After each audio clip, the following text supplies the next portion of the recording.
बिस्मिल्लाहिर्रहमानिर्रहीम अस्सलाम वालेकुम और वेलकम टू क्विक रिव्यू। और क्विक रिव्यू के ऑनलाइन सेशन के अंदर आपका वेलकम है। और आज हम बात करने लगे हैं जी एस्से राइटिंग के हवाले से। देखेंगे कि एस्से राइटिंग जो है वो क्या है और इसके कुछ बेसिक्स जो है वो जानने की कोशिश करेंगे, क्योंकि एग्जाम जो है वो आपको पता है कि सर पे आन पहुंचा है। तो ऐसे में स्टूडेंट्स को सबसे ज़्यादा जो परेशानी है वो इंग्लिश एस्से की ही है कि भाई इंग्लिश एस्से को कैसे करना है, क्योंकि आपको पता है अल्टीमेटली 98% जो स्टूडेंट्स हैं वो फेल किसके अंदर होते हैं, वो एस्से के अंदर फेल होते हैं। इसमें तो कोई डाउट है ही नहीं, ठीक है। तो कुछ बेसिक्स जो है कुछ स्टूडेंट्स जो है ग्रुप्स के अंदर भी पूछ रहे थे कि सर क्या इंट्रोडक्शन कैसे है, क्या करना है, किस तरह से लिखना है। तो उन चीज़ों को यहाँ पे मैं हाईलाइट करूंगा। और कुछ जो अभी हमने मॉक लिया था अपने क्रैश कोर्स का क्विक रिव्यू के, तो उसमें कुछ जो है वो गलतियां हाईलाइट हुई हैं, कुछ मिस्टेक्स हैं जो कि स्टूडेंट्स बार बार कर रहे थे, ठीक है। तो उनको यहाँ पे मैं जो है कोशिश करूंगा कि यहाँ पे आपको कन्वे कर सकूं कि ये गलतियां आपने नहीं करनी और किस तरह से आप जो है वो एक बेहतर ऐसे लिख सकते हैं जो एटलीस्ट आपको पासिंग मार्क्स दे दे 40 मार्क्स, ठीक है। ये याद रखिएगा, क्योंकि देखिए एक्चुअली में हमारी जो रेस है वो सीएसएस में बाकी सब्जेक्ट्स के हवाले से तो हो सकती है, मार्क्स के हवाले से यार हमने मार्क्स जो है वो ज्यादा लेने हैं ताकि हमारी पोजीशन बेहतर हो सके, खास करके पंजाब के अंदर। लेकिन बाकी सूबों में आपको पता है पोस्ट रह जाती हैं लेकिन स्टूडेंट्स पास नहीं होते। तो ऐसे के अंदर हमारी सबसे जो पहली अप्रोच है वो ये होनी चाहिए कि यार एटलीस्ट ऐसे पास हो जाए। समझ रहे हैं ना कि सबसे पहला प्रॉब्लम है, अगर पास ही नहीं होगा तो मार्क्स तो दूर की बात है। तो इसलिए हमने 40 नंबर के ऊपर जो है सबसे पहले फोकस करना है। तो बहुत ज्यादा डिटेल में नहीं जाएंगे, ठीक है, ना ही अभी इसका टाइम है, ठीक है। एक बहुत बड़ा वाइड सब्जेक्ट है लेकिन हम इसको थोड़ा सा जानने की कोशिश करेंगे और कुछ मिस्टेक्स को मैं हाईलाइट करूंगा ताकि जो है वो आप आगे ना करें जो एग्जाम आने वाला है। तो हम यहां पे क्या करेंगे जी, सीएसएस इंग्लिश एसे राइटिंग को थोड़ा सा समझने की कोशिश करेंगे और साथ में जो है 5 इंपॉर्टेंट एसेस की आउटलाइन में यहां डिस्कस करूंगा, 2 की डिस्कस करूंगा, बाकी आपको जो है पीडीएफ के अंदर प्रोवाइड करूंगा। और पीडीएफ जो है जो फेब के इस मंथ के जो करंट अफेयर्स की फाइल है उसी के अंदर मैं इंग्लिश एसे की फाइल को भी डाल दूंगा, ठीक है। तो वो आपने जो है फिर ले लेनी है, जिसके चार्जेस आपको पता है कि 300 है, ठीक है। तो वो आप फिर इनबॉक्स करके व्हाट्सएप पे वहां से ले सकते हैं। तो स्टार्ट करते हैं जी इंग्लिश एसे के हवाले से। अब सबसे पहले देखिए सबसे इंपॉर्टेंट चीज क्या है जी कि why 98% students fail in English essay, कि भाई 98% जो स्टूडेंट हैं वो इंग्लिश एस्से के अंदर फेल क्यों होते हैं, ये सबसे इंपॉर्टेंट क्वेश्चन है और इसी को जानने की कोशिश करते हैं। जैसे मैंने कहा आपने भी परेशान नहीं होना, बहुत लंबी डिबेट नहीं लेके जाएंगे क्योंकि ये आर्ट्स की डिबेट है, ठीक है। तो हम थोड़ा सा जो है वो इसे समझने की कोशिश करेंगे ताकि आप लोग जो है वो थोड़ा सा कॉन्शियस हो जाएं।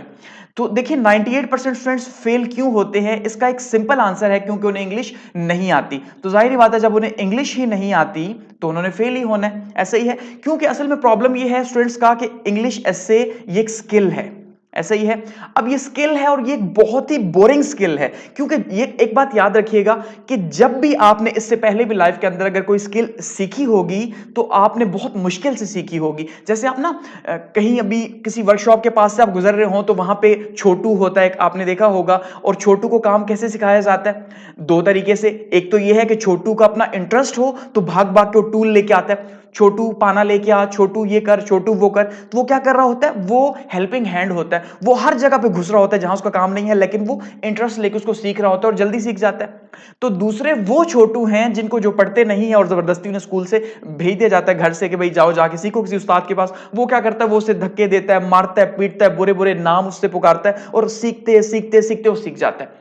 तो यहां पे इंग्लिश एस्से में जो फेल होने वाले स्टूडेंट हैं वो दूसरी टाइप वाले हैं, यानी जिनका शौक नहीं है। क्योंकि जाहिर बात है आप देखें कितने परसेंट लोग राइटर बनना चाहते हैं। तो ये तो राइटिंग है, एक स्किल है, तो इसे बैठ के सीखना पड़ेगा, लिखना पड़ेगा। और ये थोड़ा सा बोरिंग काम है कि यार कौन बैठ के लिखेगा, समझ रहे हैं ना, कौन बैठ के और 3 घंटे कौन बैठ के लिखेगा। तो जो एग्जाम में अपीयर होने जा रहे हैं वो खुद से एक क्वेश्चन जरूर करें। और ये वो बातें हैं जो मैं रियलिटी आपको बता रहा हूं, पेपर में चेक कर चुका हूं, ठीक है, और बाकी से देख चुका हूं। तो इसलिए मैं आपको एक आइडिया दे रहा हूं कि ऐसा हो रहा है। हो रहा क्या है कि 98% स्टूडेंट्स जो हैं जो फेल हो रहे हैं वो एक्चुअली में एस्से को सीखना ही नहीं चाहते, वो करना ही नहीं चाहते। वो बस कहते हैं बस ठीक है एग्जाम में बैठेंगे वहीं पे देख लेंगे। अगर उनसे पूछा जाए कि आपने 12 मंथ जो है वो प्रिपरेशन की, आपकी प्रिपरेशन है, ठीक है, तो आप बताएं कि आपने एसेज कितने लिखे हैं, तो वो शायद उनके पास हो गया, यार हमने 2 लिखे हैं, 1 लिखा है, मे बी एक भी जैसे कॉन्शियसली का मतलब समझते हैं ना, शऊरी तौर पे फोकस करके, जैसे आप गाड़ी सीख रहे होते हैं तो आप क्या करते हैं, फोकस कर रहे होते हैं, यार ये गाड़ी यहां पे साइड पे आगे पीछे, यूं फोकस करके आपने कब लिखा, लिखा होगा, बस लिखते जा रहे हैं जी, लिखते जा रहे हैं, लिखते जा रहे हैं, कोई पता नहीं कहां पे सब्जेक्ट वर्ब क्या हो रहा है, किस तरह से ग्रामर है, मतलब कुछ भी आइडिया आपको नहीं हो रहा, लिखते जा रहे हैं। तो क्या इस तरह से आप गाड़ी सीख सकते हैं? हरगिज नहीं। ऐसा ही है ना, तो यूं आप पास एटलीस्ट नहीं हो सकते। तो सबसे पहला प्रॉब्लम ये है, बहुत ज्यादा डेप्थ में नहीं जाते, तो सिंपली स्टूडेंट्स ऐसे में इसीलिए फेल होते हैं क्योंकि वो इसे प्रैक्टिस नहीं करते। ये एक बोरिंग टास्क है, और बोरिंग टास्क होने की वजह से उनकी कंटिन्यूटी नहीं बनती कि वो इसे डेली बेसिस पे या कम से कम वीक में एक बार लिखें जरूर। अब देखें इंग्लिश एसे के अंदर क्या सीएसएस में मांगा जाता है।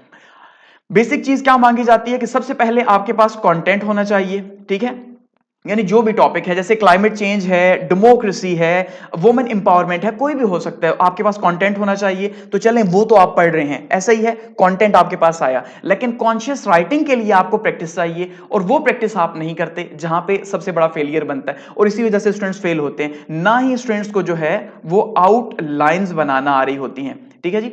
आउटलाइंस भी स्टूडेंट्स को नहीं आती। इवन आज की बात है, मुझसे एक स्टूडेंट ने पूछा है, ठीक है, व्हाट्सएप ग्रुप के अंदर, कि सर हम आउटलाइंस कैसे बनाएंगे, क्या हम आउटलाइंस आखिर में बनाएंगे? आई एम सॉरी, आपने माइंड नहीं करना, सिर्फ बताना चाह रहा हूं, ठीक है। एक और स्टूडेंट की मिस्टेक आपको बताता हूं, और उन्होंने क्या किया, उन्होंने जो है वो बेसिकली आउटलाइंस तो बनाई, लेकिन आउटलाइंस बना के साथ में उनको हेडिंग्स बना दिया, ठीक है। जैसे हम करंट अफेयर्स करते हैं, बाकी एग्जाम्स करते हैं ना, कि हम ना हेडिंग्स लिखते हैं, और हेडिंग्स लिख के उसके नीचे हम एक्सप्लेन करते जाते हैं। तो उन्होंने आउटलाइंस भी बनाई, और साथ में उन्होंने क्या किया, उन्होंने साथ में हेडिंग्स बना के उसको एक्सप्लेन कर दिया। जबकि आपको पता है हेडिंग्स बनाना अलाउ नहीं है इंग्लिश एसे के अंदर। आप बाकी 11 पेपर्स के अंदर हेडिंग्स बनाएंगे, लेकिन यहां पे आप नहीं बनाएंगे, यहां पे आपकी आउटलाइंस होंगी, और उसके बाद उन्हीं आउटलाइंस को लेके आप चलेंगे, लेकिन उन्हें पुट नहीं करेंगे वहां पे, ये याद रखिएगा। बहुत से स्टूडेंट्स पेंसिल के साथ साथ करते हैं, चलें उसे रिमूव कर दें, अच्छी बात है अगर आपसे प्रैक्टिस करते हुए हो रहा है तो। एक प्रॉब्लम ये, दूसरा आउटलाइंस आखिर में क्यों बनाएंगे? आउटलाइंस आपको स्टार्ट में बनानी होती हैं, ठीक है, स्टार्ट के जो पेजेस है वहां पे आउटलाइंस बनानी है। लेकिन आउटलाइंस, एक बात याद रखिएगा, चलिए आगे हम इसको डिस्कस करेंगे, ये बहुत इंपॉर्टेंट टास्क है। आप इसे समझेंगे, आप वैसे ही बना लेंगे आउटलाइंस, क्योंकि आपका 50% जो एसे है वो आउटलाइंस ही डिफाइन करती हैं, ठीक है। तो 50% आपका एसे आउटलाइंस डिफाइन कर रही हैं, तो बाकी चीजें तो बात की हैं। तो अब देखिए, सबसे पहले अगर हम देखते हैं फेल क्यों होते हैं स्टूडेंट, तो सबसे पहली बेसिक बात आप आंखें बंद करके समझ लें, और खुद से भी पूछ लें कि प्रैक्टिस ना करने की वजह से स्टूडेंट्स फेल होते हैं। Point number 1। पॉइंट नंबर 2, जो स्टूडेंट्स प्रैक्टिस करते हैं वो इसलिए फेल होते हैं क्योंकि वो अनकॉन्शियस प्रैक्टिस करते हैं, कॉन्शियस प्रैक्टिस नहीं करते। कॉन्शियस एफर्ट्स का मतलब ये होता है कि आपने फोकस करके लिखना है, कि आप लिख क्या रहे हैं, आंखें बंद करके दिमाग को बस फॉलो करके लिखते जाओ, लिखते जाओ, ऐसे नहीं होता। ये दो मिस्टेक्स हैं, ठीक है। उसके अलावा अगर हम देखते हैं तो और क्या मिस्टेक्स हैं, जो एग्जामिनर भी, जो एफपीएससी है वो भी हाईलाइट कर रहा है, ठीक है जी। तो एफपीएससी किसको हाईलाइट कर रहा है? एफपीएससी कहता है जी ग्रामर मिस्टेक्स है स्टूडेंट्स की। अब देखिए, जब आप कॉन्शियसली नहीं लिखेंगे तो क्या होगा, अल्टीमेटली ग्रामर मिस्टेक्स होंगी ना। आपका सारा फोकस होगा कंटेंट के ऊपर, आप जोर लगाएंगे यार कंटेंट लिखो लिखो लिखो लिखो। क्यों? क्योंकि आपको ये लगेगा कि उसने 2500 वर्ड्स मांग लिए, अब मुझे 2500 वर्ड्स लिखने ही लिखने हैं। लेकिन आप ये नहीं समझेंगे कि 2500 वर्ड्स उसने 100 मार्क्स के लिए मांगे हैं, आपको लेने हैं 40 मार्क्स। तो 40 मार्क्स का मतलब ये है, चले 50 कर लेते हैं, तो 50 मार्क्स अगर आपको लेने हैं तो इस 2500 वर्ड्स को आप आधा करें तो कितने के बनेंगे? 1350 वर्ड्स। तो 1250 वर्ड्स जो हैं या 1350 वर्ड्स जो हैं, तो इसका मतलब है 1300 वर्ड्स आपको चाहिए सिर्फ 50 नंबर के लिए, अगर वो मिस्टेक फ्री है तो। लेकिन स्टूडेंट्स क्या सोचते हैं, नहीं भाई लिखो लिखो लिखो, और 2500 से मांगे तो हम 3000 देंगे, समझ गए, 3000 वर्ड्स। तो ये अलग बात है कि उसके अंदर जब मिस्टेक्स होंगी तो शायद आपके 10 नंबर भी ना बने, समझ रहे हैं। तो इसका मतलब मिस्टेक फ्री आपने 13 से 1400 वर्ड्स लिखने हैं, ये अपने दिमाग में बिठा दे। जो आपको इससे ज्यादा बताता है वो आपको पास नहीं होने देगा, ये आप समझ लें। ये आपको सेकंड या थर्ड अटेम्प्ट में जाके समझ आएगी। फर्स्ट अटेम्प्ट वालों का एक ही फोकस है कि लिखो लिखो लिखो, ऐसा नहीं होता, ठीक है, सबसे पहली बात। दूसरी बात आपने क्या समझनी है कि देखिए, अब जब आप जितना ज्यादा लिखेंगे उतनी ज्यादा आपसे मिस्टेक्स होंगी। कौन कौन सी मिस्टेक्स आपसे हो सकती हैं? आपसे अल्टीमेटली ग्रामर मिस्टेक्स होंगी सबसे पहले, ऐसे ही है। अगर आप कम लिखेंगे तब भी ग्रामर मिस्टेक्स होंगी। लेकिन देखिए, लेट्स सपोज एक स्टूडेंट जो है वो 200 वर्ड्स लिख रहा है, और उसकी ग्रामर वीक है या इंग्लिश उसकी वीक है, तो वो कितनी मिस्टेक्स करेगा? 10, 20 मिस्टेक्स करेगा 200 में से। तो अगर वो 100 वर्ड्स लिखेगा तो कितनी मिस्टेक्स करेगा? 10 करेगा। सो इसका मतलब आपके वर्ड काउंट कम हो रहे हैं तो आपकी मिस्टेक्स भी कम हो रही हैं, ये याद रखिएगा। लेकिन इतना कम भी नहीं करना कि वो देखे कि भाई ये क्या जो है ना सेकंड ईयर के स्टूडेंट का है, ऐसा नहीं हो सकता, ठीक है। लेकिन एक मैनेजेबल आपने वर्ड काउंट रखना है। 1300 पे आपका दिल नहीं मान रहा तो 1600 पे लेके चले जाएं, 1600 वर्ड्स। इससे ऊपर अगर आप जाएंगे तो ये आपकी बेवकूफी होगी, आप कभी पास नहीं होंगे अगर आपकी इंग्लिश वीक है, बस ये बात याद रखिएगा, ठीक है। तो आपकी ग्रामर मिस्टेक्स होंगी, पहली बात। दूसरा, स्पेलिंग मिस्टेक्स हैं स्टूडेंट्स की, ठीक है। और ये जो मैं चेक कर रहा हूं ये उसकी बिहाफ पे बता रहा हूं, वैसे एफपीएससी भी यही कहता है लेकिन एक्चुअली में मैंने भी यही चीजें देखी हैं, ठीक है। और उसके बाद सेंटेंस स्ट्रक्चर जो है सबसे बड़ा प्रॉब्लम स्टूडेंट्स का। अब देखिए यहां पे ना इस बात को आपने समझना है, फिर हम आगे बढ़ते हैं। सेंटेंस स्ट्रक्चर के प्रॉब्लम को आपने समझना है, ठीक है। अब देखिए प्रॉब्लम ये है कि ग्रामर मिस्टेक्स भी स्टूडेंट्स करते हैं और स्पेलिंग मिस्टेक्स भी करते हैं, लेकिन ये पहली दो जो मिस्टेक्स हैं ये वो स्टूडेंट्स करते हैं जिनकी इंग्लिश बहुत ज्यादा वीक है या खास करके जो उर्दू मीडियम से पढ़े हुए हैं, ठीक है। तो जो उर्दू मीडियम के स्टूडेंट्स हैं उनकी सबसे ज्यादा मिस्टेक्स ग्रामर मिस्टेक्स और स्पेलिंग मिस्टेक्स होती हैं, लेकिन जो इंग्लिश मीडियम से पढ़े हुए हैं उनकी ये मिस्टेक्स मिनिमम है। उनकी ज्यादा मिस्टेक्स क्या हैं, यानी जो लाइक स्टूडेंट्स हैं उनकी ज्यादा प्रॉब्लम क्या आ रही है? उनकी प्रॉब्लम आ रही है सेंटेंस स्ट्रक्चर की। उनका सेंटेंस स्ट्रक्चर नहीं बन रहा, जिसको हम एक्सप्रेशन भी कहते हैं, तो उनको खुद ही समझ नहीं आ रही कि एक्सप्रेशन क्या है, क्योंकि उन्होंने बुक्स से डाटा पढ़ा हुआ है, उसको रटा हुआ है या रटने की कोशिश की हुई है, तो बुक वाला भी वही छापे जा रहे हैं, अपने से भी जो आ रहा है अच्छी बात है, लेकिन थोड़ा कॉन्शियसली इसको पुट करें। और बड़े बड़े सेंटेंसेस लिखे जा रहे हैं। सबसे बड़ा प्रॉब्लम जो है ना, अगर आप ये चाहते हैं कि आपका एक्सप्रेशन अच्छा हो, अगर आप ये चाहते हैं कि आपका सेंटेंस स्ट्रक्चर अच्छा हो, तो आपको सिर्फ एक काम करना है। और क्या करना है? अपने सेंटेंसेस को छोटा करना है। मैंने स्टूडेंट्स को, बहुत से स्टूडेंट्स को फीडबैक भी दी है इसके ऊपर कि आपने कैसे छोटा करना है, सबसे इंपॉर्टेंट ये है, ठीक है। तो आप जो 9th-10th के लेवल पे या फर्स्ट ईयर सेकंड ईयर के लेवल पे जो इंग्लिश लिखा करते थे, छोटे छोटे सेंटेंसेस वाली, वो लिखें। वहां पे आपकी नेचुरली मिस्टेक्स भी कम होंगी और आपका एक्सप्रेशन भी अच्छा हो जाएगा, सेंटेंस स्ट्रक्चर भी आपका ठीक होगा। लेकिन अब जब दो दो तीन तीन लाइंस का आप एक जो है वो सेंटेंस लिखेंगे तो आपको खुद ही नहीं समझ आ रही होगी कि आप किसको वर्ड बना रहे हैं। इवन स्टूडेंट्स ने नाउन्स को वर्ड बनाया हुआ है, ठीक है। क्यों बनाया हुआ? क्योंकि इतने लंबे सेंटेंसेस लिखती है उन्होंने, उन्हें समझ ही नहीं आ रही कि वो क्या एक्सप्लेन कर रहे हैं। और ऊपर से ऐसे स्टूडेंट्स के पास टाइम भी फिर एंड में नहीं होता कि यार वो देखें सही मिस्टेक्स हैं क्या, और वो अगर देखने बैठेंगे तो उनका खुद भी दिमाग घूम जाना है, तो वो बस इसी पे आसरे पे होंगे, आंखें बंद करके बस अल्लाह करे पास हो जाए। ऐसा नहीं होता, ये याद रखिएगा, ऐसा नहीं होता। 8 माह बाद आपका रिजल्ट आ रहा होता है या 6 माह बाद, तो वो ऐसा कभी नहीं करते कि आपको पास कर दे। तो प्रॉब्लम क्या है जी? ग्रामर का प्रॉब्लम है सबसे पहली बात, स्पेलिंग मिस्टेक्स का प्रॉब्लम है, और उसके बाद सबसे ज्यादा प्रॉब्लम क्या है? सेंटेंस स्ट्रक्चर का। सेंटेंस स्ट्रक्चर के लिए एक ही टिप है और वो क्या है? छोटे सेंटेंसेस। अगर छोटे सेंटेंसेस नहीं करेंगे तो सेंटेंस स्ट्रक्चर ठीक नहीं होगा, जो मर्जी कर लें, बस ये याद रखिएगा। उसके बाद बात करते हैं जी कंटेंट की। अब जो स्टूडेंट्स इन तीनों में अच्छे हैं, ठीक है, जो इन तीनों में अच्छे हैं, हाई लेवल की उनकी स्कूलिंग है, उनका बैकग्राउंड अच्छा है, ठीक है, उनका प्रॉब्लम कहां पे आ रहा है? उनका प्रॉब्लम है कंटेंट का। वो ये कहते हैं कि भाई हम लिखें क्या? लेट सपोज क्लाइमेट चेंज के ऊपर आया, तो अब उनके पास क्या इतना कंटेंट है कि वो 1500 वर्ड्स लिख सके? सो इसका मतलब जो कंटेंट है वो भी बहुत इंपॉर्टेंट है। तो इंग्लिश एसे के अंदर 50% आपकी जो है वो स्किल्स हैं और 50% आपका कंटेंट है, ये याद रखिएगा, ठीक है। अगर आपने बहुत अच्छा लिखा, कोई ग्रामर मिस्टेक आपने नहीं की, कोई स्पेलिंग मिस्टेक आपने नहीं की, ठीक है, कोई सेंटेंस स्ट्रक्चर की मिस्टेक नहीं है, लेकिन प्रॉब्लम यह है आपके पास कंटेंट ही नहीं है, तो आप तब भी वर्ड्स भी पूरे नहीं कर सकते और एसे को पास भी नहीं कर सकते। सो क्या करना है? कंटेंट पे भी काम करना है। यानी अब ये आपकी किस्मत है कि जो आपने कहीं से पढ़ा, पॉलिटिकल साइंस के अंदर, सोशल वर्क के अंदर, सोशियोलॉजी के अंदर, ठीक है, आईआर के अंदर कहीं कुछ पढ़ा और वही ऐसे उस टाइप का आ गया और आपने उसको पुट कर दिया, ये आपकी किस्मत है। अदरवाइज अब जैसे क्लाइमेट चेंज है, ठीक है, तो क्लाइमेट चेंज पे आता है, एक बंदे के पास कंटेंट ही नहीं है तो वो क्या लिखेगा? और जितना कंटेंट है क्या वो इनफ है? ये प्रॉब्लम है। इसी तरह से देखिए, अगर एआई के ऊपर आ जाता है, आज ट्रेंडिंग है, आज देख लें 2023 के अंदर सबसे ज्यादा एक रेवोल्यूशनरी जो चेंज आई है वो कौन लेके आया? एआई लेके आई, आर्टिफिशियल इंटेलिजेंस। दुनिया चेंज हो रही है, चैट जीपीटी और इस तरह की चीजें आ गई, अब तो आपको आउटलाइंस के लिए भी प्रॉब्लम की जरूरत नहीं है, ठीक है। तो कहने का मतलब ये है कि अब एआई है, लेकिन सवाल ये है कि आप इस पे कंटेंट कहां से लेके आएंगे? ऐसा ही है। यूएस चाइना राइवलरी है, अब जिसका आईआर का नहीं है और जिसको करंट अफेयर से भी कोई इतना ज्यादा लगाव नहीं है, वो कहां से लेके आएगा इसके ऊपर कंटेंट। अब गजा इजराइल वॉर है, अगर आपका इंटरेस्ट नहीं है तो आप कंटेंट कहां से लेके आएंगे, समझ रहे हैं। इसी तरह से पॉलिटिकल पोलराइजेशन है, तो कंटेंट कहां से लेके आएंगे। वुमेन राइट्स चलें, जेंडर स्टडीज वाले वो सारा उठा के यहां पे लिख देंगे, वो एक अलग चीज है। लेकिन असल में प्रॉब्लम ये है ना, आपके पास जितना ज्यादा जिसका नॉलेज है, अगर आपकी इंग्लिश वीक, आप उतना ही ज्यादा मार्क खाएंगे। क्यों? क्योंकि आपकी मिस्टेक्स ज्यादा हो जाएंगी, ये याद रखिएगा। तो लंबी डिबेट में नहीं जाते, पॉइंट ये है कि कंटेंट भी मैटर करता है। तो ये चार चीजें हैं जिस पे आपको काम करना होता है, इस पे आपको फोकस करना है। आपको ग्रामर मिस्टेक्स पे फोकस करना है, आपको स्पेलिंग मिस्टेक्स पे फोकस करना है, सेंटेंस स्ट्रक्चर पे फोकस करना है। और कंटेंट का इशू तब सॉल्व होगा जब आप एक अच्छा टॉपिक चूज करेंगे। अब सिलेक्शन ऑफ टॉपिक ये आर्ट है सीएसएस के अंदर। आप यकीन माने कि स्टूडेंट्स बहुत लाइक स्टूडेंट्स जो हैं, टॉपर स्टूडेंट्स फेल हो जाते हैं सिर्फ इसलिए क्योंकि उन्होंने जो टॉपिक चूज किया वो उस पर लिख नहीं पा रहे, या उन्होंने जो उसको अंडरस्टैंड किया उसकी अंडरस्टैंडिंग डिफरेंट थी, एफपीएससी ने कुछ और मांगा और वहां पे गड़बड़ होगी। ठीक है, तो ये तो है बेसिक। अब क्योंकि बहुत ज्यादा डेप्थ में नहीं जा रहे, ओवरऑल आपको जो है एक समअप दे रहा हूं।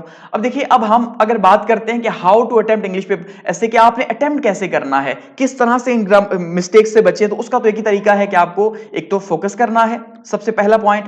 दूसरा, आपको अपने वर्ड काउंट को जो है कम करना है।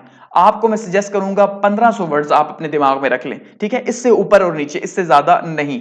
तीसरी बात आपको मैं क्या सजेस्ट कर रहा हूं कि सबसे ज्यादा आपका फोकस होना चाहिए आउटलाइंस के ऊपर। और आउटलाइंस का फोकस कहां से आएगा? जब आप एक अच्छा टॉपिक चूज करेंगे। जब एक अच्छा टॉपिक आपका चूज हो गया तो आपका आधा प्रॉब्लम यहां पे सॉल्व हो जाएगा, क्योंकि आपकी आउटलाइंस बन जाएंगी और उसी की बेस के ऊपर आप लिखना स्टार्ट कर देंगे। अगर ये नहीं होगा तो प्रॉब्लम होगा। ठीक है, अब देखिए, सबसे पहले क्या करना है, सिलेक्शन ऑफ एसे टॉपिक, कि आपने एसे का जो टॉपिक है उसको सिलेक्ट करना है। अब उसके लिए क्या करना है, जो रेकमेंडेड है वो ये है कि देखिए आपके पास कितनी टाइप के टॉपिक आ सकते हैं। ऐसा ही है, उसमें सबसे पहला जो है वो है करंट अफेयर्स, कि सबसे पहले करंट अफेयर्स के 2 या 3 टॉपिक आ सकते हैं। ऐसे ये 10 ऐसे होंगे तो उनमें से 2 या 3 करंट अफेयर्स हो सकते हैं, या एक मिनिमम तो होगा ही होगा। ठीक है, दूसरा क्या हो सकता है, कोई फिलोसफेटिकल ऐसे हो सकता है, कोई लिटरेरी ऐसे हो सकता है, ठीक है, कोई आर्गुमेंटेटिव ऐसे हो सकता है। अब वो एक अलग चीज है कि टाइप्स क्या हैं, फिलहाल टाइप्स पे नहीं जाएंगे, आपने दिमाग में 2 ही रखनी है।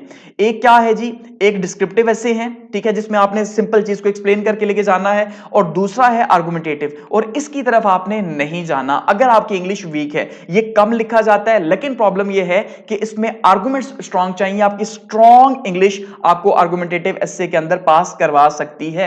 ठीक है, जहां पे आपको अपना आर्गुमेंट लेके जाना होता है। और वहीं पे डिस्क्रिप्टिव है तो आपने सिंपली क्लाइमेट चेंज के ऊपर पूछ लिया तो उस पर लिख दें, पॉलिटिकल पोलराइजेशन के ऊपर पूछ लिया तो लिख लें। ठीक है, इस जेंडर इक्वालिटी अ मिथ, अब यहां पे आपको साइड लेना पड़ेगा, क्या वो मिथ है या नहीं है। ये आर्गुमेंटेटिव है, अगर है तो फिर है, मैं बस आप उसे एक्सप्लेन करें। ठीक है, अगर नहीं है आपके नजदीक तो फिर उसे उसमें एक्सप्लेन करें। ठीक है, लेकिन वहीं पर अगर ये डिस्क्रिप्टिव होगा, ठीक है, तो फिर आप जो है वो हक में भी और उसके अगेंस्ट में भी दोनों तरह से उसे लेके जा सकते हैं। तो पॉइंट क्या आपको समझाना चाह रहा हूं कि आपको जो है वो डिस्क्रिप्टिव ऐसे चूज करना है। पॉइंट नंबर 1 ये देखना है कि कौन सा डिस्क्रिप्टिव है। दूसरा, आपको कोशिश करनी है करंट अफेयर्स का टॉपिक ले। लिटरेरी एसे तब लेंगे जब आपकी इंग्लिश स्ट्रांग है, क्योंकि लिटरेरी एसे में आप 1500-1600 वर्ड्स कभी भी नहीं लिख पाएंगे। फिलोसफेटिकल एसेज, लिटरेरी एसेज वो नहीं लेने। तो सिंपल टिप क्या है जी, सिंपल टिप ये है कि आपने टॉपिक कैसे चूज करना है। टॉपिक आपने करंट अफेयर्स का चूज करना है। अब करंट अफेयर्स के 2 हैं या 3 हैं, उन 2 या 3 में आप ये देख लें कि आपके पास किसका मटेरियल, किसका कंटेंट जो है वो ज्यादा है, और जिसका कंटेंट ज्यादा है आप उसको ले लें सिंपली। अब यहां पे इमोशंस को कंट्रोल करने वाली बात है, ये जरा समझिएगा। इमोशंस को कंट्रोल करना क्यों कह रहा हूं, देखिए आप ना जब इमोशनली किसी टॉपिक को ले लेंगे, और बहुत से स्टूडेंट्स का प्रॉब्लम क्या है, वो ये सोचते हैं कि क्योंकि ये हर एक ने लिया होगा, ये आसान है, तो मैं तो इंटेलेक्चुअल हूं, मैं तो बहुत सुपीरियर हूं, मैं कोई और लूंगा। ओ भाई, एग्जामिनर को इससे क्या कंसर्न, उससे ये कंसर्न है कि आपने किया क्या, सही किया गलत किया, दैट्स इट। सब चूज कर रहे हैं तब भी, कोई चूज नहीं कर रहा तब भी, तो खुद को इस डिबेट के अंदर नहीं लेके जाना। ठीक है, एक बात। दूसरी बात आपने दिमाग में क्या रखनी है कि आपने इमोशंस को कंट्रोल ऐसे करना है कि देखिए, अब जब आपने ऐसे ले लिया ना, अब जैसे क्लाइमेट चेंज है, ठीक है, आपने अब क्लाइमेट चेंज का ऐसे ले लिया, तो अब क्या करेंगे आप, जैसे मुझे स्टूडेंट ने कहा भी, तो क्लाइमेट चेंज का ऐसे है तो इसका मतलब यह है कि आपके पास तो उसके ऊपर बहुत ज्यादा मटेरियल है।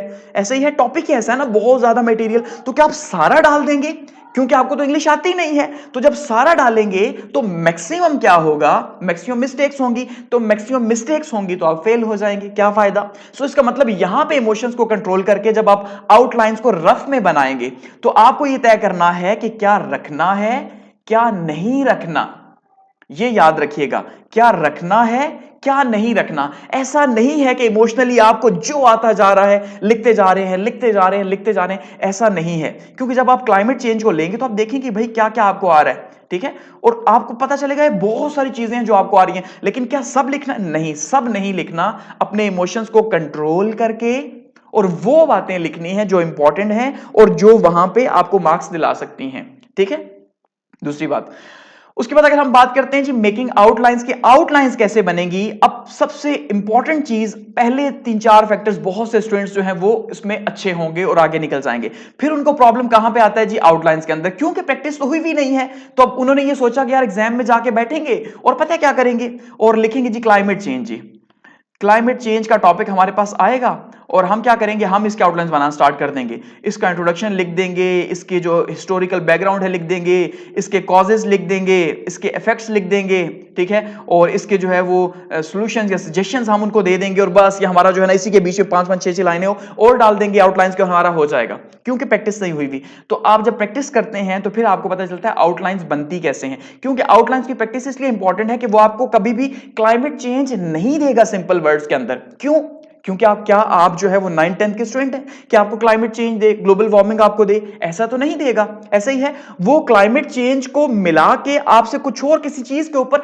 आर्गुमेंट्स लेगा, क्योंकि इंग्लिश एस्से का पर्पस क्या है भाई, एस्से का पर्पस है आपकी एनालिटिकल एबिलिटीज जो हैं उनको जज करना। तो वो आपकी क्वेश्चन आंसर को जो है वो 11 पेपर्स के अंदर जज कर लेगा कि भाई क्लाइमेट चेंज क्या है, ग्लोबल वार्मिंग क्या है, ठीक है, जेंडर इक्वालिटी क्या है, वो आपसे वहां पे क्वेश्चंस पूछ लेगा। यहां पे वो आपकी आर्गुमेंटेटिव और एनालिटिकल एबिलिटीज को देखना चाह रहा है, ये याद रखिएगा। तो उसके लिए जरूरी है कि वो क्लाइमेट चेंज को तो सामने रखेगा, लेकिन उससे लिंक करके कोई टॉपिक देगा, जैसे हम आगे डिबेट करेंगे, ठीक है। अब जैसे देखिए यहां पे क्वेश्चन है, क्वेश्चन क्या है, यानी इंग्लिश एस्से का बन रहा क्या है, impact of climate change on global governance and challenges for Pakistan. अब आप ये समझें, अच्छा भाई यहां पे तो क्लाइमेट चेंज आ गया, अब जो है ना सर नहीं उठाना, पीछे वाला आगे वाला साइड क्या कर रहे हैं मुझे नहीं पता, और एग्जाम में लिख लिख लिख लिख लिख के फिर बाहर आने और आगे बताना है भाई मैंने बहुत लिखा क्लाइमेट चेंज पे, ये देखो मेरी उंगलियां देखो जरा, बेचारी जो है ना किसी हाल की नहीं रही, मैं तो पेपर सेकंड कैसे अटेम्प्ट करूंगा, समझ गए। जब रिजल्ट आएगा तो पता चलेगा फेल 20 नंबर 25 नंबर, आप हैरान हो गए यार मैंने तो बहुत लिखा। तो उन्हें बहुत लिखा हुआ नहीं चाहिए, उन्हें यह लिखा हुआ चाहिए कि उन्होंने क्या मांगा, आपने अपनी एबिलिटीज को कहां पे अप्लाई किया। तो उन्होंने क्लाइमेट चेंज मांगा, साथ में कह रहे impact of climate change on global governance and challenges for Pakistan. तो दो यहां पे हमारे पास मेन थीम आ रहे हैं, एक के जो क्लाइमेट चेंज है इसका जो ग्लोबल गवर्नेंस है इसके ऊपर क्या असर है ये आपने लिखना है, ठीक है, और दूसरा कह रहा है चैलेंजेस फॉर पाकिस्तान, पाकिस्तान के कॉन्टेक्स्ट के अंदर आपसे मांग रहा है। अब अगर आपको नहीं पता होगा और आपका फोकस सिर्फ टॉपिक के ऊपर होगा तो मुझे बताएं क्या आप पास होंगे, नहीं होंगे। यही प्रॉब्लम है, वो देगा डेमोक्रेसी पे लेकिन वहां पे कोई ना कोई आपको जो है कंडीशन डाल देगा। तो ये कंडीशन जो है इसको समझना बहुत इंपॉर्टेंट है। तो इसीलिए एस्से की जो स्टेटमेंट होती है उसको समझना बहुत इंपॉर्टेंट होता है, और वहां से आपको क्रक्स निकालना होता है, ये क्या कह रहा है, कीवर्ड्स निकालने होते हैं। अब यहां का कीवर्ड क्या है, देखिए एक कीवर्ड है क्लाइमेट चेंज, ठीक है, आपने क्लाइमेट चेंज को निकाल लिया। दूसरा कीवर्ड क्या है, ग्लोबल गवर्नेंस, ठीक है जी, आपने ग्लोबल गवर्नेंस को निकाल लिया।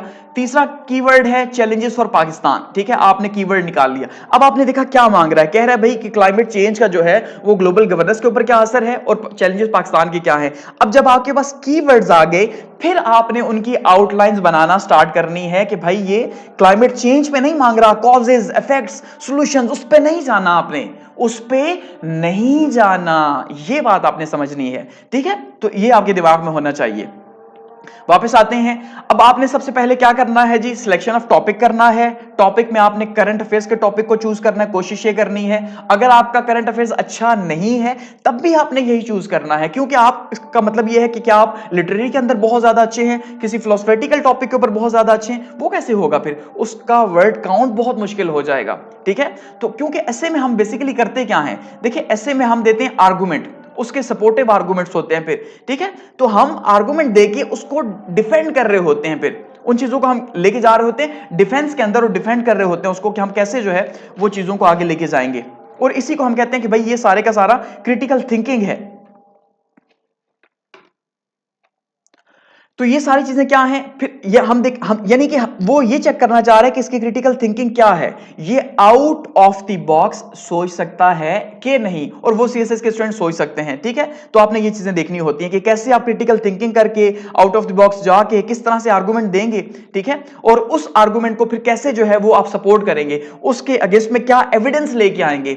क्या ऐसा तो नहीं जैसे हम कहीं बैठे हुए हैं गली मोहल्ले में, और गली मोहल्ले में जो है ना पॉलिटिक्स के ऊपर बात हो गई या किसी और जनरल होते हैं ना, आपने देखा होगा, और वहां पे ना जैसे हम कहते हैं बड़ी बड़ी छोड़ना, ठीक है, तो बड़ी बड़ी छोड़ी जा रही होती है भाई ये यूं यूं, और बगैर फैक्ट एंड फिगर्स के। तो सीएसएस का एग्जाम बगैर फैक्ट एंड फिगर्स के तो नहीं है, तो ये जो फैक्ट एंड फिगर्स हैं ये आपके आर्गुमेंट को सपोर्ट करेंगे। लेट्स सपोज आप कहते हैं भाई क्लाइमेट चेंज जो है वो एक रियलिटी है, मिथ नहीं है, ठीक है, आप ये कहते हैं भाई ये मिथ नहीं है, ये रियलिटी है। अब क्वेश्चन ये है कि आप कैसे जो है वो इसको डिफेंड करेंगे। फिर इसका मतलब आप ये बताएंगे कि भाई जो 2023 है वो ये हॉटेस्ट ईयर रहा, ठीक है, जो ईयू की रिपोर्ट है क्लाइमेट चेंज एजेंसी की, उसने कहा कि ये हॉटेस्ट ईयर था, वीडियोस पे बनाई थी अगर आपको याद हो, ठीक है, और उन्होंने कहा कि 1.5 डिग्री से ऊपर 2 बार जो है वो गया।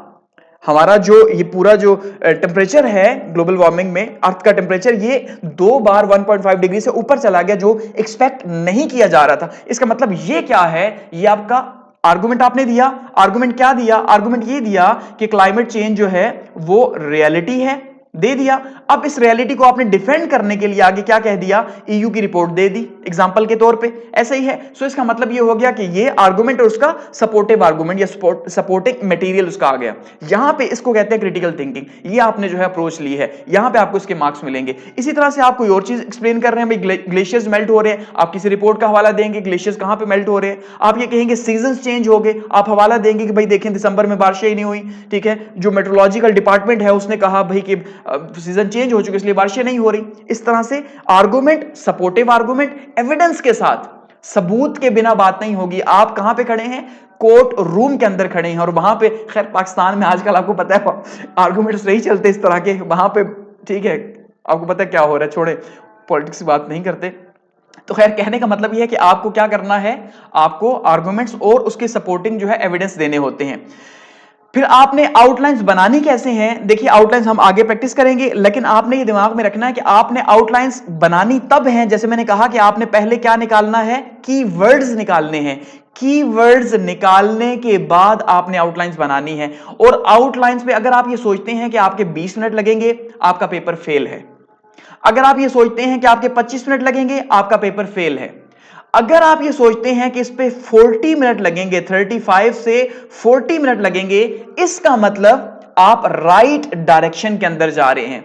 अब आप ये कह सकते हैं कि हां भाई आप एक मैच्योर माइंड से सोच रहे हैं, आपको वैल्यू का पता है आउटलाइंस की, और अब आप पेपर को पास कर सकते हैं। ये याद रखिएगा, क्योंकि अगर स्टूडेंट्स पता है क्या सोचते हैं, जिनको नहीं पता वो ये सोचते हैं कि यार बस आउटलाइंस बनानी है, मोटी मोटी जो आती है दिमाग में बनाओ, ठीक है, 10 मिनट में 15 मिनट में, बाकी तो हमने लिखना है भाई, बहुत लिखना है, बहुत लिखना है भाई। बहुत लिखने का नाम इंग्लिश एसे नहीं है, ये ट्रैप है जो आपको कहते हैं 2500 से 3000 वर्ड्स लिखिए, ट्रैप है, समझ रहे हैं, ऐसा नहीं है, लिखना नहीं है, करेक्ट लिखना आपका जो है वो चैलेंज है। तो कहने का मतलब ये है कि आपको आउटलाइंस पे टाइम लगाना होगा, टाइम लगाना होगा, सुकून से आउटलाइंस बनानी होगी, क्योंकि आपका 50% जो पेपर है वो यहीं से जज हो जाएगा। आपका 50% पेपर यहीं से आपको भी आइडिया हो जाएगा कि आप कर सकते हैं या नहीं, और दूसरा एग्जामिनर को भी आइडिया हो जाएगा आउटलाइंस देख के कि क्या इसका पेपर देखने काबिल है, क्या ये उसे पास करेगा या नहीं करेगा। ये याद रखिएगा। तो आउटलाइंस आपको सुकून से बनानी है, कैसे, कीवर्ड्स निकाल के। आगे देखते हैं।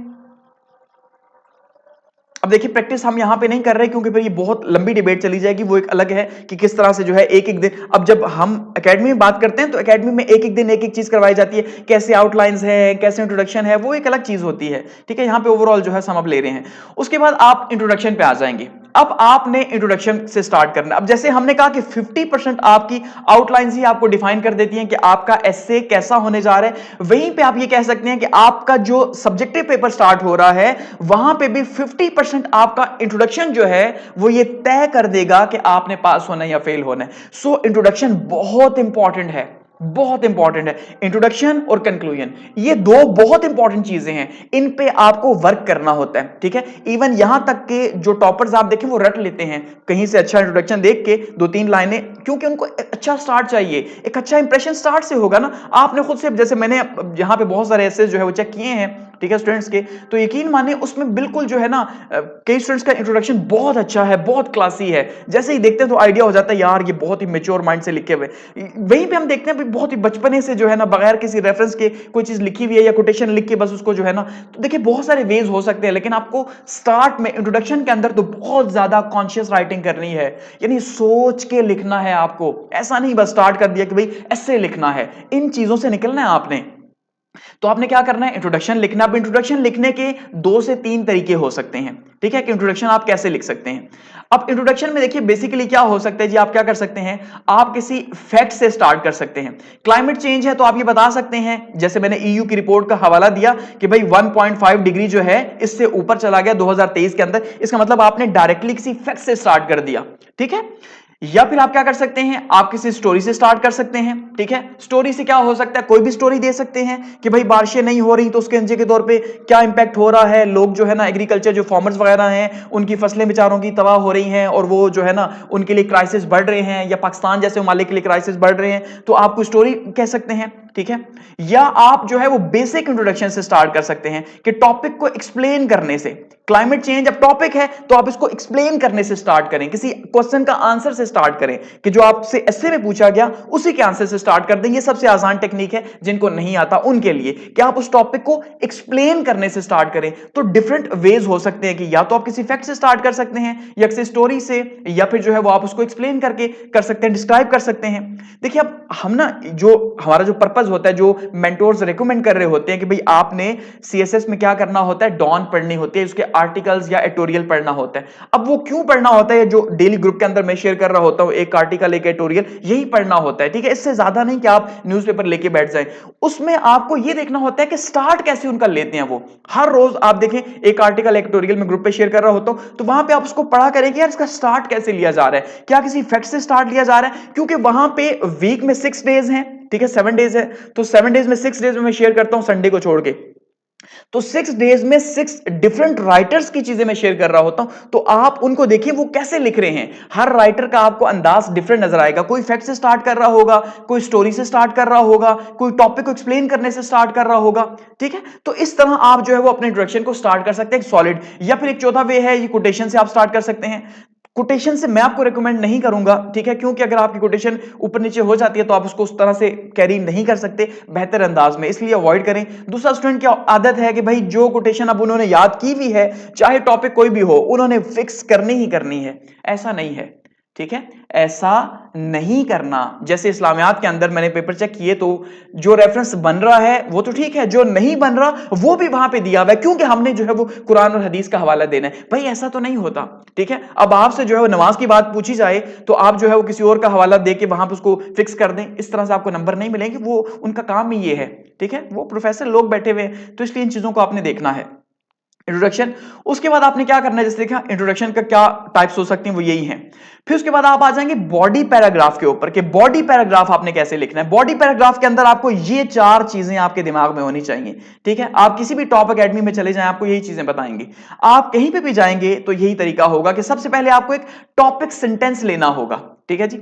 आपको आप किस, यानी टॉपिक सेंटेंस क्या होगा, जो आपने आउटलाइंस बनाई हुई हैं उन आउटलाइंस को आपने वन बाय वन यहां पे एक्सप्लेन करना स्टार्ट कर देना है। जैसे लेट सपोज हम बात करते हैं जी यहां पे थर्ड की या सेकंड पैराग्राफ की, ठीक है जी। यहां पे हम लेते हैं जी, जैसे यहां पे impact of climate change on global governance, ये हमारी मेन हेडिंग चल रही है। इसके नीचे हमारे पास जो यहां पे पैराग्राफ बन रहा है वो है जी role of international organizations like United Nations in addressing climate change. ये हमारी आउटलाइन है, यही हमारा टॉपिक सेंटेंस होगा।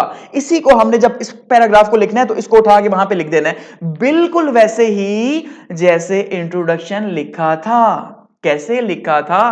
फैक्ट से लिखा था? जी हाँ। कैसे लिखा था? स्टोरी से लिखा था? जी हाँ। कैसे लिखा था? कोटेशन से लिखा था? जी हाँ। कैसे लिखा था? उस टॉपिक को एक्सप्लेन करने से लिखा था। ऐसा ही है, तो यहां पे भी यही करना है कि यहां पे ये जितने भी आपके पास, यहां पे देखिए 1 2 3 ये 4 5, ये यानी आउटलाइंस बनेगी ना, 15 20 आपके पास आउटलाइंस होंगी।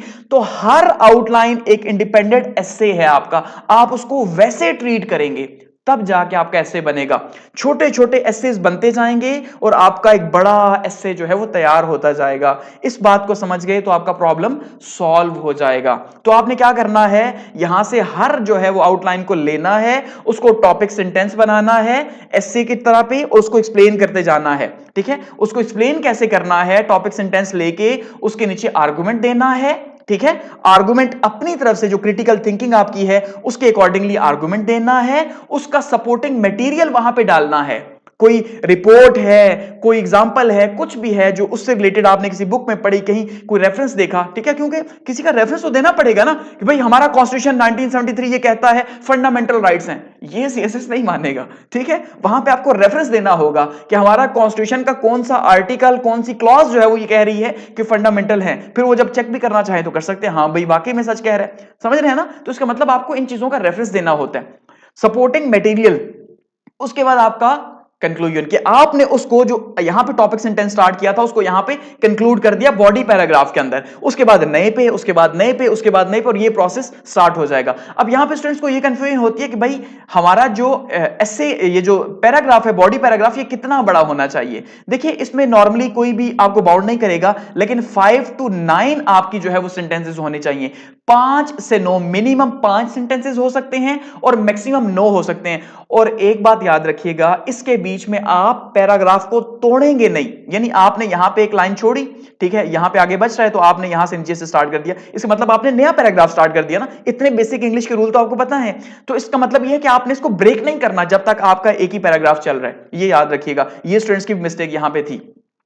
तो 5 से 9, इसी तरह जब आप इंट्रोडक्शन लिखते हैं तो 180 वर्ड से 300 वर्ड्स के बीच में इंट्रोडक्शन होता है, यानी मिनिमम 180 वर्ड्स का और मैक्सिमम 300 वर्ड्स का, इससे ज्यादा जाने की जरूरत नहीं होती। और इंट्रोडक्शन में यहां पे इस चीज को फिर से हाईलाइट कर दूं, ठीक है, इंट्रोडक्शन लिखने के वेज तो चले आपको स्टार्ट तो बता दिया कैसे करना है, लेकिन आगे जो है ना, देखिए अब आपने 180 से 300 वर्ड का इंट्रोडक्शन लिखना है, तो उसमें आपने स्टार्ट जो बताया किसी भी फैक्ट एंड फिगर से, किसी भी चीज से स्टार्ट कर सकते हैं। उसके बाद जो आपके पास जो आपका एसे है, ठीक है, जो उसकी आउटलाइंस बनी हुई हैं, उन आउटलाइंस के गिर्द आपकी जो है इंट्रोडक्शन है वो घूमना चाहिए, यानी एक मिनी एसे आपका इंट्रोडक्शन होता है। तो आपने जो भी एसे के अंदर लिखना होता है उसको आपने वहां पे डाल देना है, और एट द एंड आपको फिर थीसिस स्टेटमेंट देनी होती है। ठीक है, चाहे आप स्टार्ट, बहुत से स्टूडेंट स्टार्ट में देते हैं, बहुत से एंड में देते हैं, इससे कोई फर्क नहीं पड़ता। प्लीज स्टार्ट में दें, एंड में दें, इंट्रोडक्शन की बात कर रहा हूं, इंट्रोडक्शन के स्टार्ट में, इंट्रोडक्शन के एंड में थीसिस स्टेटमेंट दें, कोई फर्क नहीं पड़ता।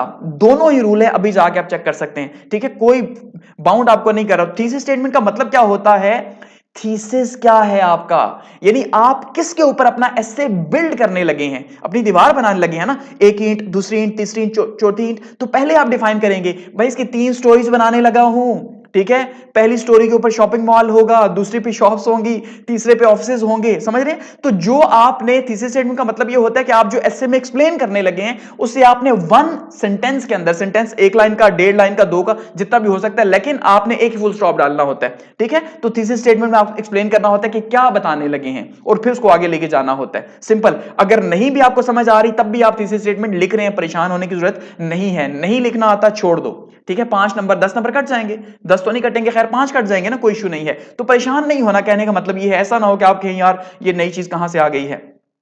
ये चीजें आपने लिखी हैं बॉडी पैराग्राफ के अंदर, उसके बाद आपने कंक्लूजन में आ जाना है, उसको कंक्लूड कर देना है। ठीक है, उस सारे को समराइज करके उसके जो कीवर्ड्स हैं, सबका सब नहीं, ऐसा ना हो सबका सब, जो कीवर्ड्स हैं उसको दोबारा से कंक्लूजन के अंदर समराइज करना है। ठीक है, समराइज करके उसके बाद क्या करना है, उसके बाद 1-2 सजेशंस भी वहां पे दे देनी है। ठीक है, और उसको क्लोज कर देना है। That's it. ये इंग्लिश एसे है। इसको फिर से एक बार रिवाइज करते हैं और फिर आगे बढ़ते हैं।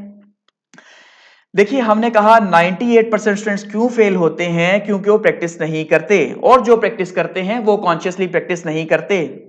ठीक है, अब जो इंग्लिश एसे के अंदर मिस्टेक्स आती हैं उसमें ग्रामर मिस्टेक्स हैं, स्पेलिंग मिस्टेक्स हैं। ठीक है, सेंटेंस स्ट्रक्चर सबसे बड़ा प्रॉब्लम है, जिसको सॉल्व करने के लिए आपको छोटे छोटे सेंटेंसेस लिखने होते हैं। उसके बाद कंटेंट का इशू है जिसके लिए आपको पढ़ना होता है, अपनी रीडिंग को एनहांस करना है, और अगर एक स्टूडेंट करंट अफेयर्स के साथ जुड़ा हुआ है तो उसके लिए प्रॉब्लम नहीं होगी।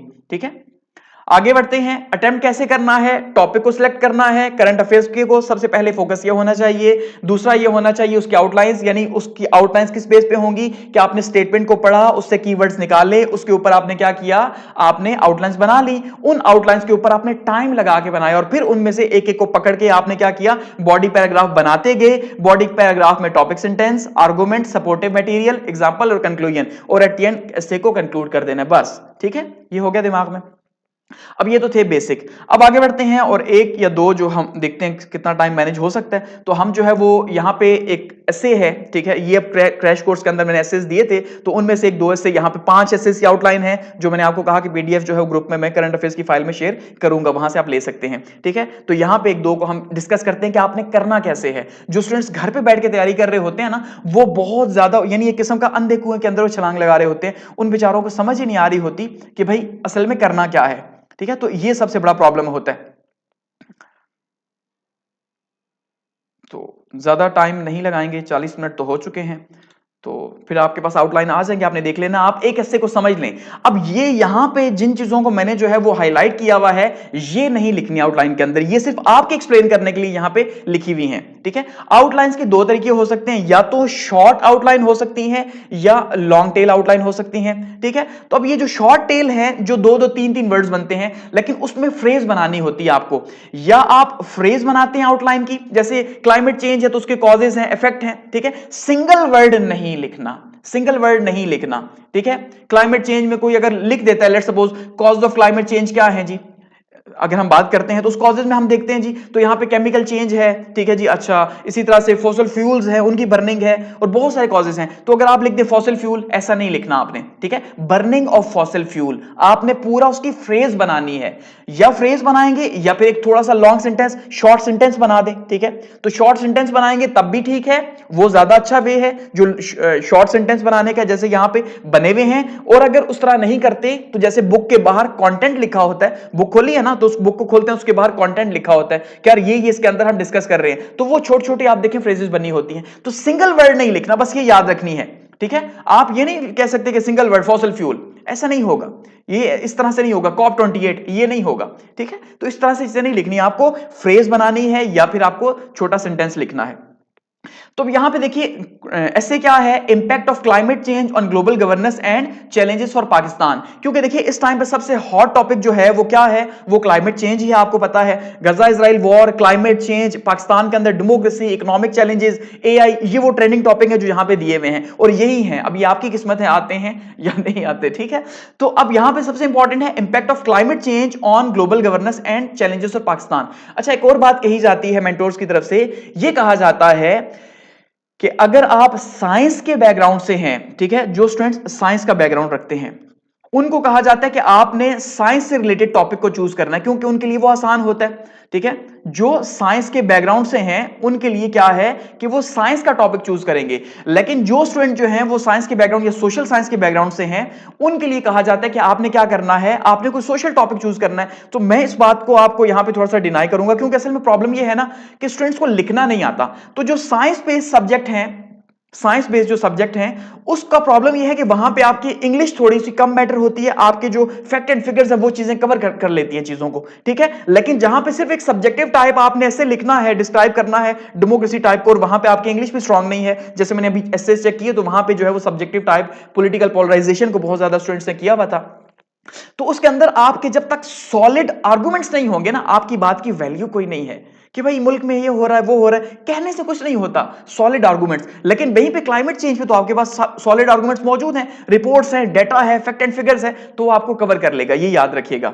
ठीक है, अच्छा, अब ये टॉपिक आ गया, सबसे पहले आपने टॉपिक लिया और उसके बाद उसके मेन कीवर्ड्स निकाल लिए, उसके बाद हमारे पास यहां पे आउटलाइंस आ गई इसकी। अब आउटलाइंस में बेसिकली आपने इसकी प्रैक्टिस कैसे करनी होती है, जब आप रफ में बनाएंगे तो बेसिकली आपने क्या करना है जी, आपने लास्ट पेज के ऊपर चले जाना है। लास्ट पेज समझते हैं, जो शीट आपको दी हुई होगी, फर्स्ट नहीं लास्ट पेज के ऊपर, उसको क्रॉस करके, ठीक है जी, उस लास्ट पेज को क्रॉस करके उसके ऊपर जो है रफ वर्क आपने लिखा। ठीक है, और उसके बाद आपने यहां पे क्या किया जी, एंड में क्रॉस कर दे, स्टार्ट में ना क्रॉस करें लेकिन क्रॉस जरूर करना आपने। उसके बाद आपने वहां पे क्या करना जी, प्रैक्टिस करनी है।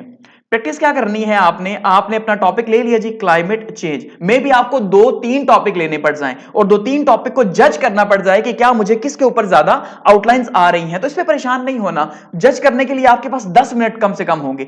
10 मिनट में ये नहीं बस पेपर आया खोला, हो ये मेरा टॉप बस स्टार्ट, ऐसा नहीं करना भाई। आराम से, जरा एटीट्यूड होना चाहिए आपके अंदर। ये बचपना नहीं चलेगा, सीएसएस करने जा रहे हैं तो ये बचपने वाली चीजें नहीं है बस आए और स्टार्ट हो गए। तो प्लीज थोड़ा रिलैक्स होके अपनी सांसों को बहाल करके, कोई नहीं आपको खाएगा, कोई नहीं मारेगा, एक टॉफी मुंह में डाल के मजे से रिलैक्स होके, ठीक है। उसके बाद देखना है बड़े मेच्योर वे में, ठीक है। हाँ, ओके, ठीक है, ठीक है। मैं आपको सच बता रहा हूं, ये स्टूडेंट्स बहुत बड़ी मिस्टेक करते हैं, पागलों की तरफ पहले से एंजाइटी, इतना स्ट्रेस लिया हुआ और उसके बाद जो है ना पेपर में जाके और बुरे हालात। तो ऐसा नहीं करना। तो आपने क्या करना है कि आपने यहां पे क्या करना है जी, सबसे पहले टॉपिक लिया, 2 लिए, 3 लिए टॉपिक, उनको सर्कल कर दिया। चाहे सर्कल करें ना करें, सर्कल से ये होता है कि आप बाउंड नहीं होते कि पहले कॉजेज रखें, पहले इफेक्ट रखें, पहले ये, क्योंकि आपको नीड तो अभी करना नहीं है ना, ठीक है। आपने एक दफा यानी बिल्कुल रफ आपने आउटलाइंस बनानी है, उसके बाद थोड़े सा उनको नीड करना है, उनको एक शेप देनी है, और उसके बाद तीसरी बार आपने उसको नीट करके जाके अपने फर्स्ट पेज के ऊपर ड्रॉ करना है। ऐसा नहीं है पहले ही जो है ना आप अल्लामा बन के और पहले ही पेज पे स्टार्ट कर दे, ऐसा नहीं होगा। तो आप टॉपिक लिया आपने देखा यार क्लाइमेट चेंज, और क्या क्लाइमेट चेंज के साथ जो चीजें मैच हो रही है बाकी ग्लोबल गवर्नेंस और ये समझ आ रही है, तो आपने देखा भाई इसके बाद सबसे पहली चीज क्या है जी, क्लाइमेट चेंज है, ठीक है, आपका पहला। दूसरा आपने देखा अच्छा ग्लोबल गवर्नेंस की बात भी हो रही है।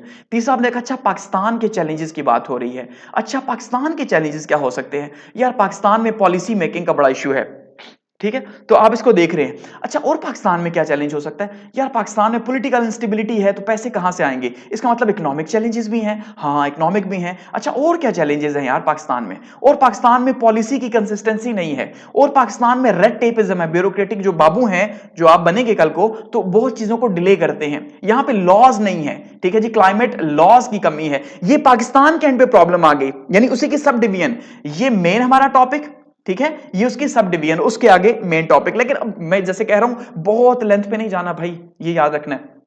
वहीं पे ग्लोबल गवर्नेंस आ गया। अच्छा ग्लोबल गवर्नेंस में क्या है, अच्छा ग्लोबल गवर्नेंस में देखो भाई, देखो कॉप हो रहा है, यानी कॉप नाम की कोई चीज हो रही है और यूएन इसको मॉनिटर कर रहा है। अच्छा यूएन मॉनिटर कर रहा है, ये देखो भाई यूएन जो है वो कॉप लीड कर रहा है। अच्छा और क्या है भाई, पूरी दुनिया में देखो कार्बन के ऊपर जो है बैन हो रहा है कि कार्बन को हमने ना, कार्बन की इमिशन को रोकना है, ठीक है, उसके हवाले से काम हो रहा है। अच्छा ग्लोबल फाइनेंस जो है, ग्रीन फाइनेंस भी वो हमने देखा। अच्छा जो है वो फंड भी कायम किया हुआ है, फंड की बात की जा रही है। अच्छा ग्लोबली सारे लीडर्स जो है साल में एक बार इकट्ठे भी होते हैं और बहुत बड़ी डिबेट करते हैं, समझ रहे हैं ना, तो ग्लोबल गवर्नेंस की तरफ चीजों को लेके जा रहे हैं। इसी तरह से फिर क्लाइमेट चेंज को स्टार्ट में हमने कह दिया कि क्लाइमेट चेंज क्या है। अच्छा हमने यहां पे पहली हेडिंग बनाई थी क्लाइमेट चेंज की, तो हमने देखा क्लाइमेट चेंज जो है वो ग्लोबल वार्मिंग है। ग्लोबल वार्मिंग इसका मतलब क्लाइमेट चेंज एक रियलिटी है, ठीक है जी। अच्छा ग्लोबल वार्मिंग क्यों है, फिर उसके कुछ कॉजेस एक ही पैराग्राफ के अंदर। इस तरह से जब हमसे क्वेश्चन पूछा जाएगा तो हम उसे अलग अलग पैराग्राफ नहीं बनाएंगे, कॉजेस के लिए 5 अलग से, इफेक्ट्स के लिए 5 अलग से। यहां पे ये मिस्टेक नहीं होगी, आपका गलत हो जाएगा ऐसे, क्योंकि जब आप असल चीजों पे पहुंचेंगे जो उसने एस्से में मांगी है, आपके पास टाइम खत्म होगा। सो ऐसा नहीं करना, बल्कि आपने जब इस तरह कैसे मांगा जाए कि जहां पे क्लाइमेट चेंज सेकेंडरी है और इससे रिलेटेड जो टॉपिक है ग्लोबल गवर्नेंस और चैलेंजेस और पाकिस्तान, ये प्राइमरी है, इस पे फोकस ज्यादा होना चाहिए। तो यहां पे क्लाइमेट चेंज के जो कॉजेज इफेक्ट्स हैं वो एक ही पैराग्राफ के अंदर आपने लिखने हैं। ये ना हो कि आप कहें कि मुझे तो आता ही ये है, तो फिर तो वो पास नहीं करेगा भाई, सीधी सी बात है। तो समझ रहे ना, ये एक आपका क्या हो रहा है, एक फ्लो चार्ट बन रहा है, आपके थॉट्स का फ्लो चार्ट बन रहा है। ये क्रिटिकल थिंकिंग हो रही है आपकी, आउट ऑफ द बॉक्स सोच रहे, अच्छा और क्या हो सकता है, अच्छा अच्छा अच्छा अच्छा, रिलैक्स होके, पजल होके नहीं, वरना नहीं बनेगा, ठीक है। उसके बाद आपने इसको नीट किया और फिर थर्ड टाइम आपने जो है इसको मजीद नीट किया, और मजीद नीट करके आपने ये इस तरह से, ये जो है आपके पास नीट जो है पहले पेज के ऊपर आपने क्या किया जी, इस तरह से आपने लेके आ गए। अब वहीं पे आपको और टॉपिक डेमोक्रेसी से रिलेटेड है या गजा इजराइल वॉर से रिलेटेड है या आप कह ले एआई से रिलेटेड है, तो आप उसको भी ले सकते हैं और देख सकते हैं यार किसके ऊपर आपके पास कंटेंट अच्छा है, ठीक है, किसके ऊपर कंटेंट अच्छा है और कहां कहां से काट छांट की जरूरत है, उसके बाद लेके जाएं। फिर बता रहा हूं कि 98% स्टूडेंट्स जो फेल होते हैं वो मेंटली वीक हैं, और मेंटली वीक होने की वजह से उनका एक ही फोकस पॉइंट है, लिखना लिखना लिखना लिखना लिखना, और ये कभी पास नहीं होते। मेच्योरिटी चाहिए, लिखना लिखना लिखना is not a solution. Solution क्या है, फोकस करके लिखना और उसके लिए पहले कंटेंट को निकालना। Sharpen the saw. 7 हैबिट्स आपने पढ़ी हुई है ना कि आपको अगर काटना है दरख्त तो आपको पहले अपने आरे को तेज रखना होगा। ठीक है, तो ये जो आपकी आउटलाइंस है, क्रिटिकल थिंकिंग है, ये आपका आरा है। अदरवाइज आप क्या सुबह से शाम तक जो है ना, जो तेज ही नहीं है, बगैर तेज छुरी के आप अपना टाइम वेस्ट करेंगे ना। तो इसका मतलब जैसे एआई है, एआई क्या है, शॉर्पन द सॉ है। हम जब इससे काम करते हैं तो 2 मिनट नहीं लगते, 1 मिनट नहीं लगता, लेकिन वहीं पे हम खुद करने बैठे तो 5-5 घंटे लग जाते हैं। समझ रहे हैं? तो चीजों को स्मार्टली हैंडल करें। इस चीज, और ये जो आउटलाइन है इसको कभी भी आपने वैसे नहीं लेना कि यार वैसे ही है। अच्छा, अब यहां पे हमारे पास आउटलाइंस निकल के आ रही हैं और आउटलाइंस में आप ये है कि अपने ऑप्शनल सब्जेक्ट को भी एक साइड पे लिख सकते हैं और वहां से जो जो लिंक कर रहा है उसको भी आप साथ में जो है वो लिख सकते हैं। अब देखिए, सबसे पहले ये इंट्रोडक्शन का एक ही पैराग्राफ है। यहां पे 4 अलग अलग हेडिंग्स दी हुई हैं, लेकिन ये एक ही पैराग्राफ के अंदर लिखना है। पैराग्राफ ब्रेक नहीं होगा। पैराग्राफ इंट्रोडक्शन के अंदर और कंक्लूजन का ब्रेक नहीं होगा। ठीक है, क्योंकि वो बड़ा पैराग्राफ है, 180 से 300 वर्ड्स का है, तो ब्रेक नहीं होगा। आप ये कहें कि हर 4 लाइन को ब्रेक, हर 4, और स्टूडेंट्स ने ये मिस्टेक्स की भी हैं, ऐसी नहीं करनी। ठीक है, सबसे पहले आपने क्या करना है जी, ब्रीफली इंट्रोड्यूस। बहुत से वेज हैं, मैं आपको एक सिंपल वे बता रहा हूं। ब्रीफली आपने क्या करना है, इंट्रोड्यूस करना है। किसको? Concept of climate change and it's global impact. सिर्फ क्लाइमेट चेंज को नहीं करना, क्योंकि उसने सिर्फ क्लाइमेट चेंज नहीं मांगा। सिर्फ क्लाइमेट चेंज मांगा होता तो सिर्फ क्लाइमेट चेंज पे कर रहे होते। उसने साथ में ग्लोबल इंपैक्ट की बात की है, तो इसका मतलब आपको इसके ऊपर काम करना है। सबसे पहले ब्रीफली 3-4 लाइनों के अंदर एक्सप्लेन कर देना है इसको। उसके बाद अगली 3-4 लाइनों में एक्सप्लेन क्या करना है जी, global governance is addressing climate change. इसका मतलब अब जो उसने दूसरी बात मांगी है ग्लोबल गवर्नेंस की, तो आगे 3-4 लाइनों में वो लेके चले जाना है। पहले 3-4 लाइनों में क्लाइमेट चेंज, ठीक है, और उसका ग्लोबल इंपैक्ट, उसके बाद ग्लोबल गवर्नेंस जो उसकी दूसरी हेडिंग थी, उसके बाद चैलेंजेस और पाकिस्तान जो उसकी तीसरी हेडिंग थी या तीसरा की पॉइंट था। तीनों को आपने इंट्रोडक्शन के अंदर लेके आना है। ठीक है, ये challenges faced by Pakistan due to climate change, ये एक ही बनेगा और उसके बाद आप इसको क्लोज कर देंगे थीसिस स्टेटमेंट के साथ। चाहे थीसिस स्टेटमेंट को पहले पे रखें यहां पे, तब भी कोई फर्क नहीं पड़ता, चाहे एंड पे रखें तब भी कोई फर्क नहीं पड़ता। प्लीज ये छोटी छोटी चीजें, इनसे परेशान न हुआ करें। वो आपसे थीसिस स्टेटमेंट नहीं मांग रहा, वो आपसे ऐसे मांग रहा है भाई, ये याद रखिएगा। ठीक है, तो यहां पे थीसिस स्टेटमेंट के भाई आप इसमें एक्सप्लेन क्या करने जा रहे हैं। ठीक है, तो आपने लिखना है this essay will describe causes effects of climate change and global governance and challenges of Pakistan. ठीक है, अच्छा, अब ये एक ही आपका जो है वो क्या बना, आपका पैराग्राफ बना। उसके बाद यहां पे ये बॉडी पैराग्राफ, अब यूं लिखना नहीं है, ये मैं आपको समझाने के लिए लिखा हुआ है। ऐसा ना हो कि जैसे स्टूडेंट ने आउटलाइन बनाई हुई थी तो ये ना हो कि आप वहां पे भी जो है इसी तरह से लिख दें। प्लीज ये काम नहीं करना। ठीक है, तो आपने बॉडी पैराग्राफ की तरफ आना है। अब यहां पे एक एक सेंटेंस को आपने लेके, एक आउटलाइन को लेके आपने उसके ऊपर एक एक जो है वो पैराग्राफ लिखना है। ठीक है जी, 7 to 9 जो है वो सेंटेंसेस का। अब दूसरा हमारे पास क्या है जी, impact of climate change on global governance. अब हमने यहां पे क्या करना है जी, ग्लोबल गवर्नेंस के ऊपर जो इंपैक्ट है, जो इसने यहां पे सबसे पहले मांगा, impact of climate change on global governance. अभी पाकिस्तान की बात नहीं हुई, एंड इसका मतलब एंड कंजक्शन है और उसने आगे एक चीज जोड़ी हुई है। ठीक है, उस एंड के ऊपर नहीं गई, उससे पहले हम यहां पे बात कर रहे हैं। तो यहां पे हमने क्या किया जी, एक्सप्लेन करना है। सबसे पहले क्या एक्सप्लेन करना है, how climate change has become a global governance issue, कि जो वो मांग रहा है सबसे पहले उसको खोल के बता दो, ताकि उसको समझ आ जाए कि हां भाई इसको टॉपिक की समझ आ गई है। और हकीकत में जिन स्टूडेंट्स को टॉपिक की समझ आ जाती है वो इसी तरह से सबसे पहले जो बॉडी पैराग्राफ है उसमें उसे एक्सप्लेन करते हैं। जिनको समझ नहीं आती वो कोशिश करते हैं इसको गोल करने की, जैसे स्टूडेंट्स ने किया हुआ था। तो जब वो गोल करने की कोशिश करते हैं तो एग्जामिनर का काम ही है भाई, उसे तो पता है उसने क्या क्वेश्चन दिया हुआ है, उसे समझ आ जाएगी कि इसको समझ नहीं आई टॉपिक की, बस ये करना चाह रहा है। तो सबसे पहले आपने इसको एक्सप्लेन किया। दूसरे नंबर पे आपने क्या, ये अलग पैराग्राफ है, अब ये दूसरा अलग है, role of international organisation like united nation addressing climate change. क्योंकि क्लाइमेट चेंज घूम रहा है यूएन के गिर्द है, तो जाहिर बात है उसको यहां पे डिस्कस